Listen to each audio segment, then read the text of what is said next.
கண்ணியத்துக்குரியவர்களே, அல்லாஹ்வை நோக்கி திரும்ப வேண்டிய நேரம் இது, நிமிடம் இது.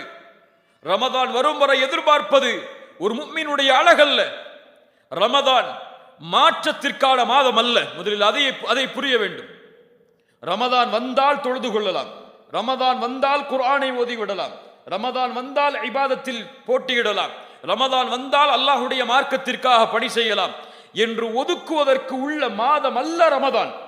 ரமதான் இபாதத்தை அதிகரிப்பதற்குரிய மாதம், இபாதத்தை தொடங்குவதற்குரிய மாதம் அல்ல. தொடங்க வேண்டும் என்று நினைத்தால் எத்துணை ரமதான் வந்தாலும் யாரும் தொடங்க முடியாது. முதல் ரமதான் கழியட்டும் நினைப்பாரு, அடுத்த 10 வரட்டும் நினைப்பாரு, அடுத்த 10 வரட்டும் நினைப்பாரு, 27 வரட்டும் நினைப்பாரு, ரமதான் போயிடும் இல்லையா? ரமதானுக்கு முன்னால் யார் தன்னை சீரமைத்தானோ அவன்தான் ரமதானிலும் சீரானவனாக இருப்பான். ரமதானுக்கு முன்னால் ஃபஜ்ரை ஜமாஅத்தோடு தொழுதவன் தான் ரமதானிலும் ஃபஜ்ரை ஜமாஅத்தோடு தொழுவான். ரமதானுக்கு முன்னால் குர்ஆனை ஓதுவதில் இன்பம் கண்டவன் தான் ரமதானில் போட்டியிட்டு குர்ஆனை அதிகமாக ஓதுவான். இல்லைன்னா ஒரு பக்கத்தை ஓதுனாலே வாய் வலிக்க ஆரம்பிச்சிடும், திகட்ட ஆரம்பிச்சிடும், போதும் மூதி வச்சுட்டு போயிடுவார். கண்ணியத்துக்குரியவர்களே, நிலைமைகளை சீரமைக்க வேண்டும். வதூபு இலல்லாஹ், அல்லாஹுவை நோக்கி நாம் எல்லோரும் திரும்பியாக வேண்டும். யாரும் விதிவிலக்கு கிடையாது, யாரும் விதிவிலக்கு கிடையாது. எல்லோரும் அல்லாஹுவை நோக்கி திரும்பியாக வேண்டிய கட்டாயத்தில் இருக்கிறோம். ரசூலுல்லாஹி ஸல்லல்லாஹு அலைஹி வஸல்லம் சொன்னார்கள், நான் ஒவ்வொரு நாளும் எத்தனை முறை? 100 முறை அல்லாஹ்விடத்தில் இஸ்திக்ஃபார் செய்கிறேன். நம்ம செஞ்சிருக்கோமா? முன்பின் பாவங்கள் மன்னிக்கப்பட்ட ஒரு நபி 100 முறை அல்லாஹுவை நோக்கி திரும்புகிறார்.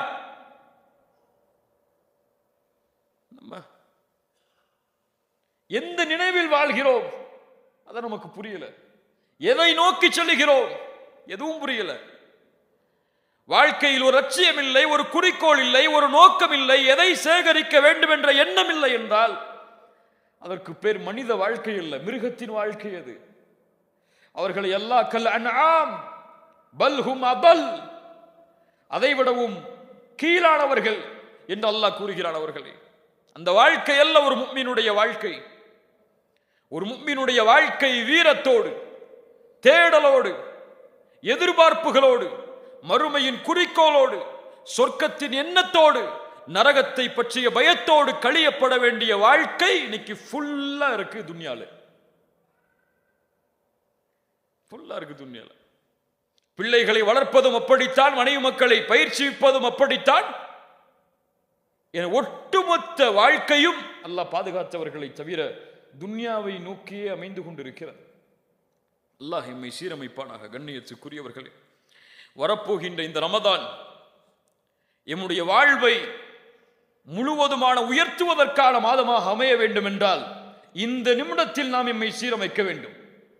இந்த நிமிடத்தில் எம்மை நாம் சீரமைக்கவில்லை என்றால் ரமதானில் ஒருபோதும் எம்மை சீரமைக்க முடியாது. அல்லாஹ் எம்மை சீர்படுத்துவானாக. கண்ணியத்துக்குரியவர்களே, ரமதானுடைய மாதம் எமக்கு முன்னால் பேசிய ஷேக் அவர்கள் உங்களுக்கு விளக்கி இருப்பார்கள் அதனுடைய சிறப்புகளை, அதனுடைய பலன்களை, அதில் கிடைக்கப் போகின்ற மிகப்பெரிய பாக்கியங்களை எல்லாம் சுருக்கமாக அந்த விஷயங்களை நாம் புரிந்தால்தான் இந்த ரமதானுடைய மாதத்தை எதிர்நோக்குவதற்கு நாம் தகுதி உள்ளவர்களாக நாம் மாற முடியும். இன்னல்லாஹ யஃஅலு மா யஷா வ யഖ்லுகு மா யஷா வ யக்தாரு மா யஷா. அல்லாஹ் ரப்புல் ஆலமீன் நாடியதை செய்வான். அல்லாஹ் ரப்புல் ஆலமீன் நாடியதை படைப்பான். அல்லாஹ் ரப்புல் ஆலமீன் படைத்ததில் நாடியதை அல்லாஹ் தேர்ந்தெடுப்பான். அல்லாஹ் ரப்புல் ஆலமீன் 7 வானங்களை படைத்தான். அதில் 7வது வானத்தை அல்லாஹ் தேர்ந்தெடுத்தான். அல்லாஹ் ரப்புல் ஆலமீன் சொர்க்கங்கள் பலவற்றை படைத்தான்.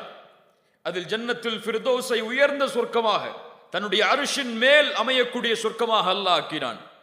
அல்லாஹ் ரப்புல் ஆலமீன் கோடான கோடி எண்ணிக்கையுடைய மலக்குமார்களை படைத்தான். அதில் ஜிப்ரீலை, இஸ்ராஃபீலை, மீகாஈலை அல்லாஹ் ஒவ்வொரு இந்த 3 மலக்கையும் விசேஷப்படுத்தி ஒவ்வொரு பொறுப்புகளோடு அல்லாஹ் தேர்ந்தெடுத்தான். அப்படியா இல்லையா? ஜிப்ரீல் அலைஹிஸ்ஸலாமுடைய பொறுப்பு என்ன? வஹி கொண்டு வருவது, இஸ்ராஃபீல் சூர் ஊதுவது, மீகாயில் மழை இறக்குவது. இப்படி அல்லாஹ் அவர்களுக்குரிய பணிகளை அல்லாஹ் தேர்ந்தெடுத்தான். இந்த பூமியில் கோடான கோடி நபிமார்களையும் ரசூல்மார்களையும் அல்லாஹ் அனுப்பினான். அதில் அல்லாஹ் லட்சக்கணக்கான நபிமார்களையும் ரசூல்மார்களையும் அல்லாஹ் அனுப்பினான். அதில் அல்லாஹ் ரப்புல் ஆலமீன் 5 நபியை 5 ரசூலை அல்லாஹ் விசேஷமாக தேர்ந்தெடுத்தான். உலுல் அஸ்மி மினர் ருசுல் யார்? 5 விசேஷமான நபிமார்கள் யார்? நபி நூஹ் அலைஹிஸ்ஸலாம், இப்ராஹிம் அலைஹிஸ்ஸலாம், மூசா அலைஹிஸ்ஸலாம், ஈசா அலைஹிஸ்ஸலாம், முஹம்மது ரசூலுல்லாஹ் ஸல்லல்லாஹு அலைஹி வஸல்லம். அந்த இருவரிலும் அல்லாஹ், அந்த ஐவரிலும் அல்லாஹ் யாரை தேர்ந்தெடுத்தான்? 2 பேரை விசேஷமாக. இப்ராஹிம் அலைஹிஸ்ஸலாம், முஹம்மது ரசூலுல்லாஹ் ஸல்லல்லாஹு அலைஹி வஸல்லம். அந்த இருவரிலும் அல்லாஹ் தேர்ந்தெடுத்தான். அவருடைய அந்தஸ்தை அல்லாஹ் உயர்த்தினான். படைப்புகளில் அவரை மேன்மையாக்கினான். அவரை போன்ற ஒரு படைப்பை அல்லாஹ் படைக்கவில்லை இந்த பூமியில். யார் அவர்? முஹம்மது ரசூலுல்லாஹ் ஸல்லல்லாஹு அலைஹி வஸல்லம். இப்படி அல்லாஹ்வுடைய தேர்ந்தெடுப்புகள் நீண்டு கொண்டே போகும்.